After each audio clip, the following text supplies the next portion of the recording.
Bowman live.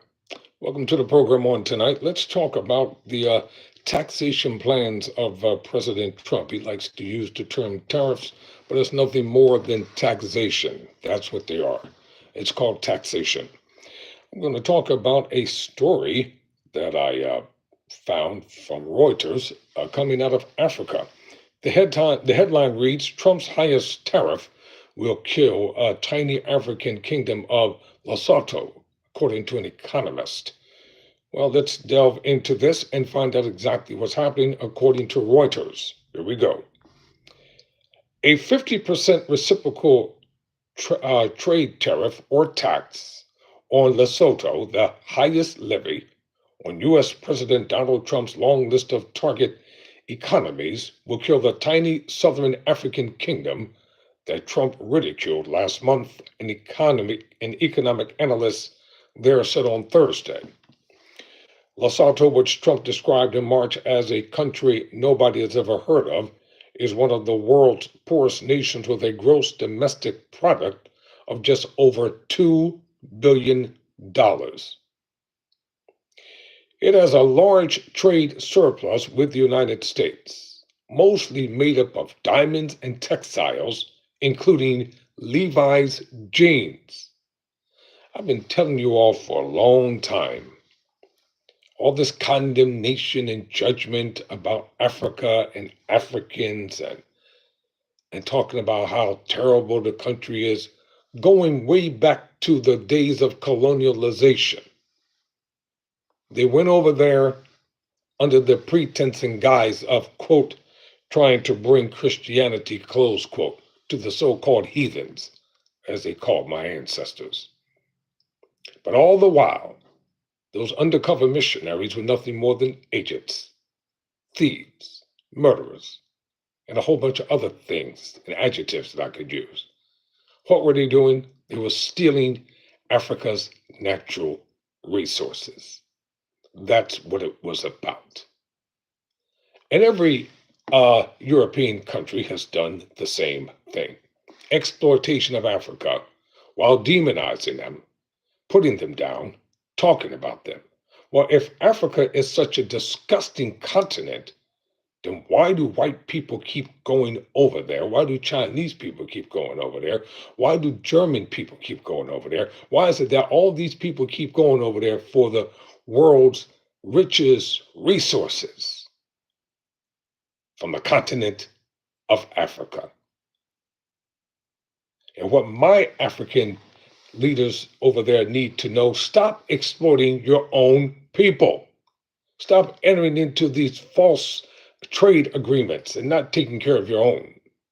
Africa has enough resources to be able to sustain itself. Other nations are dependent upon Africa to fuel their economies, to take care of them, to take care of their people. They keep coming over there. And what are the Africans getting out of it? Same thing in Jamaica. When the days of colonialization ended and Jamaica finally gained her independence, it had been ravaged for over almost 1,000 years and stripped to bare minimum. So let's get back to this article.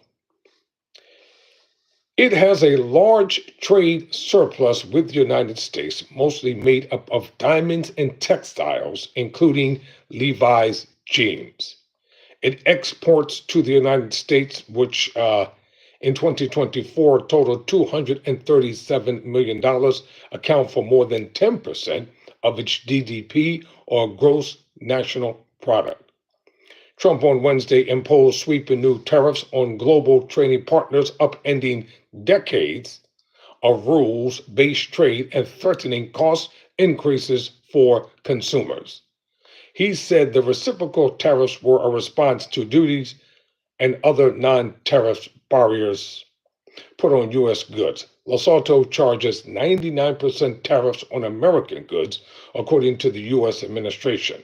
In Africa, the move signaled the end of the AGOA, or the African Growth and Opportunity Trade Act trade deal that was supposed to help African economies developed through perennial access to U.S. markets, trade experts said. It also compounded the pain after Trump dismantled a U.S. aid, the government agency that was a major supplier of aid to the continent. The 50% reciprocal tariff introduced by the U.S. government is going to kill the textile and apparel sector in Lesotho. Thabo Kwazi, a Missouri-based independent economic analyst, told Reuters. Oxford Economics said the textile sector, with some 40,000 workers, was Lesotho's highest private employer and counted for roughly 90% of manufacturing, employment, and exports. Quote, then you are having retailers who are selling food, and then you have residential property owners who are renting houses for the workers. So this means if the closures of factories were to happen, the industry is going to die and there will be multiple effects. End quote. Kwesi said. So Lesotho will be dead, so to say, quote, close quote.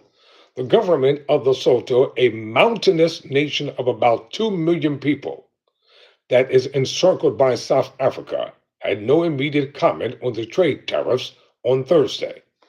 Its foreign minister told Reuters last month the country, which has one of the highest HIV AIDS infection rates in the world, was already feeling the impact of the AIDS cuts, as its health sector had been reliant on them. The formula used to calculate the U.S. tariffs took the U.S. trade deficit in goods with each country, or each county, or really country, as a proxy for alleged unfair practices. Let me read that again.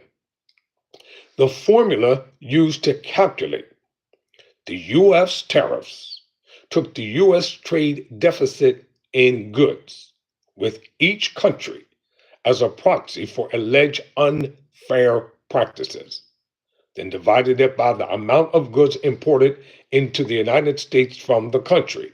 The resulting tariff equals half the ratio between the two, meaning countries import only small quantities of U.S. goods, such as Lesotho and Madagascar, have been hit with more punitive tariffs than much richer countries. No, the black countries have been hit with much higher tariffs. You all don't see the psychological imbalance here. Destroy them, destroy the economic infrastructure. The country goes down to nothing. Then they can go over there and exploit them and take their natural resources. You have to understand this is a mind game here. This is a mind game. And one thing I'm concerned about is the money game. I'm not going to be swayed by all the propaganda that's going on in the media. I don't care about all that stuff. You can take down the George Floyd Memorial. You can call us whatever you want. I'm interested in becoming wealthy, financially solvent.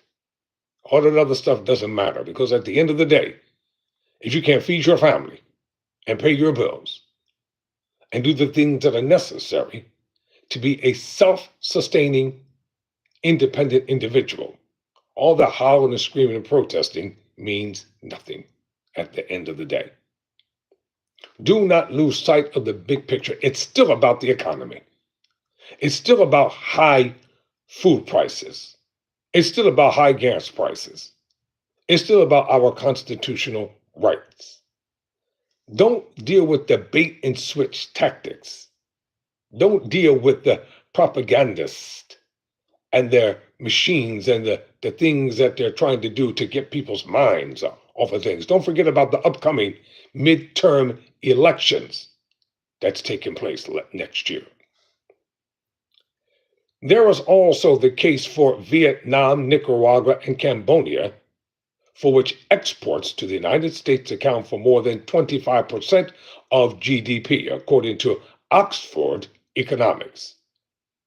One corn vendor in Missouri, Hokokan Maskolika or Kila, says Trump's announcement as a reason to seek out new markets.